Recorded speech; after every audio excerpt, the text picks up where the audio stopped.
Story number 1. I'm writing these lines during the beginning of January 2024. We found out, doing the Ancestry DNA test, that my paternal grandmother cheated on her husband with her also married family doctor. My dad has brothers and a sister that he never knew about. That says that the doctor must have known. He looks exactly like his brothers, and the doc used to always call him son during his appointments. His dad, that raised him, also must have known, 'cause he treated him like crap and made backhanded comments that, knowing what we know now, tell us that he knew, or suspected at the very least. Story number 2. About 3 years ago, I took a 23andMe test. I had always suspected, or maybe hoped, that my sister's dad was also my dad. He was in my life from the beginning because my bio dad was a piece of work. Well, he isn't my father, and neither is the man who I grew up believing was my dad. My sister-in-law did some digging and found my real biological father. He is the one who reached out. I did a DNA test, wanted to meet me and my children, and introduce me to my siblings. For a while, I held up because it was such a shock, and I felt like it was moving really quickly. 4 months after we had first started talking, we met and I was welcomed with open arms by everyone. And even though it was still a little weird and I was super nervous, I'm glad I took the chance to meet him. He died from COVID complications just 8 months after we found out that he was my real dad. Story number 3. My parents and I all did DNA tests and I managed their profiles. Theirs were done before mine was available. They each got a panic message from a woman on the other side of the world who had matched as their daughter.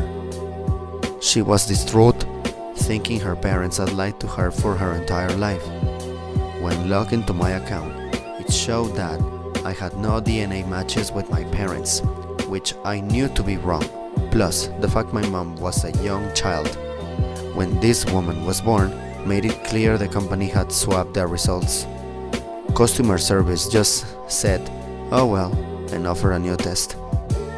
My family found it funny, but that poor woman, who had spent several days freaking out thinking her life was a lie, before I got her messages and responded. Story number 4. Mom's generation has been really big into tracing our family tree. Turns out Grandpa had 2 families that we know of that lived down the street from each other. If that wasn't enough to discourage my family from uncovering skeletons, a few years later, one of my cousins took a 23andMe test to find out that our maternal grandfather is also her dad. Yeah. And for those asking, the cousin in question is the daughter of my mother's sister. So we are thinking some downright unholy things went on. Unclear, as my grandfather and aunt are both dead now. Story number 5. Wife walked out suddenly. A little over a month ago, my wife of 6 months told me that she wanted a divorce. She didn't want to talk about it and didn't want to seek counseling. The next day, she had packed a bag and left to stay with family. Ever since then, I've only had 30 minutes of communication with her, despite trying to call and text for days. She only responded to me after I agreed to draw up the papers, and then it was only logistical communication. There wasn't a big precipitating fight or really a history of instability on our relationship. Just sort of a mediocre launch of our marriage given some job issues that we both had at roughly the same time. I believe that she was unfaithful, and I've heard through the grapevine that she's already going out on dates with different guys. She had previously cheated on with long-term partners, which I swept under the rug at the same time as a youthful indiscretion. I lost my best friend and my spouse, and I'm struggling to reconcile my feelings of loss, and her already being so ready to move on and hop into a new relationship. I don't think I'll be ready to date again for months, if not years, after what feels like a massive betrayal.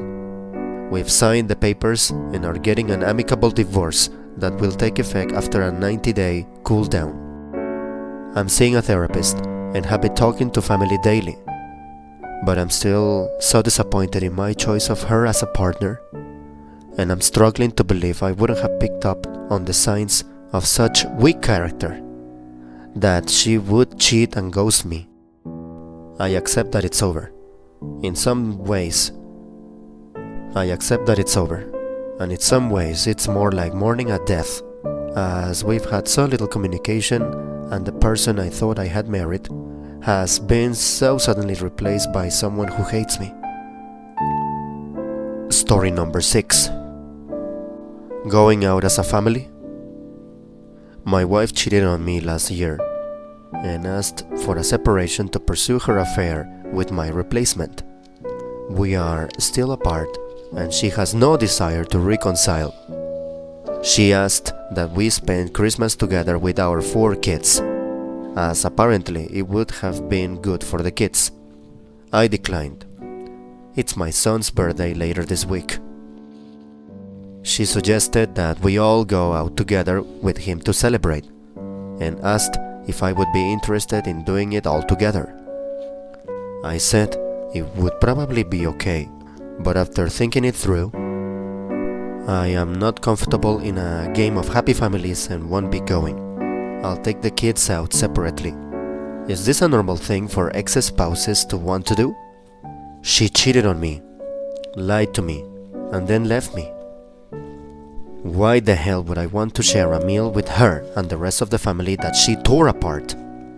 Do other people's exes want to go out together as a family for the sake of the kids? She absolutely destroyed me with her actions, and doesn't seem to understand why I don't want to spend time with her. Is this normal? And for the people commenting and writing so many replies, I thank you earnestly from the bottom of my heart. Thanks for the feedback. And just to clarify, her and I get on and are civil with each other. The kids all know that she was the one who cheated and chose to leave. They are disappointed in her actions, but still love her.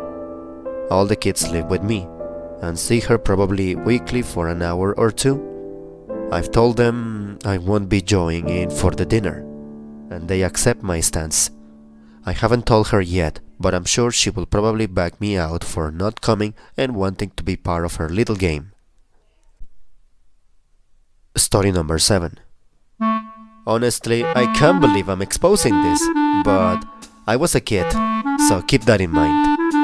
I've literally never told anyone. When I was really young, like 5 to 6, I had this female dog, and I would just spend days crawling around with her pretending to be a dog as well.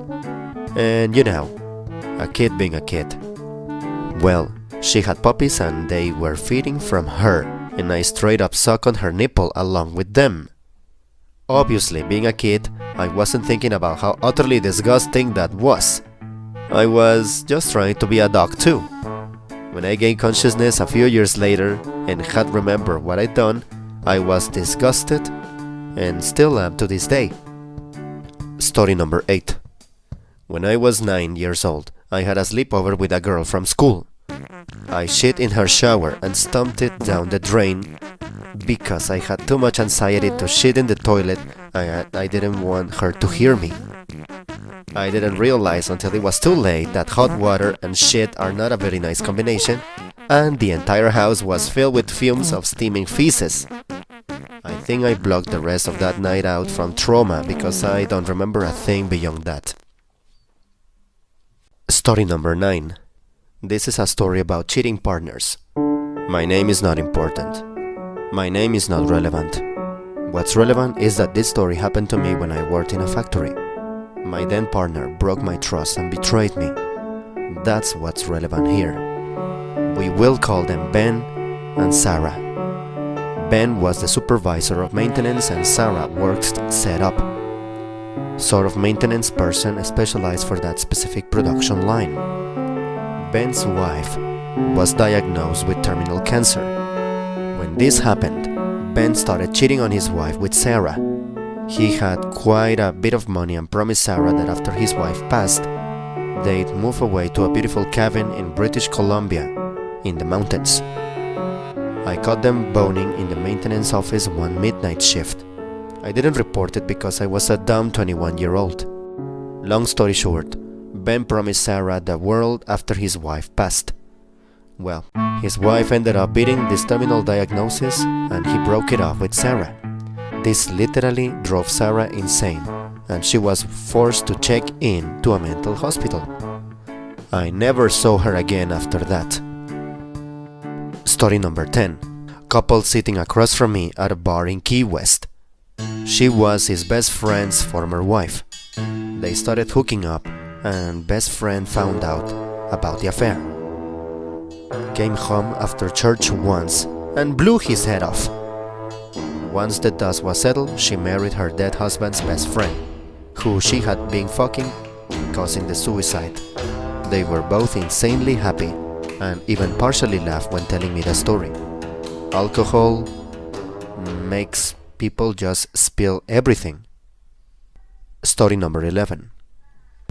I was an IT contractor for the Department of Defense. NMCI for those curious. We got a keyword alert on an email conversation, then more. Same folks involved. So we went and checked out the email and the email thread. Turns out it was a senior chief who was talking to nearly a half a dozen women under his chain of command that he was having affairs with, multiples of which were pregnant with his children. He, of course, was married, having 4 kids with his wife. What started out with a "hey, you're not supposed to discuss that on regular mail" investigation turned into a massive scandal, wrecking multiple marriages and turned into a whole lot of meetings with this very angry CO. Don't do stupid shit on company email, and really don't do stupid shit on DoD servers, which means delivery on demand.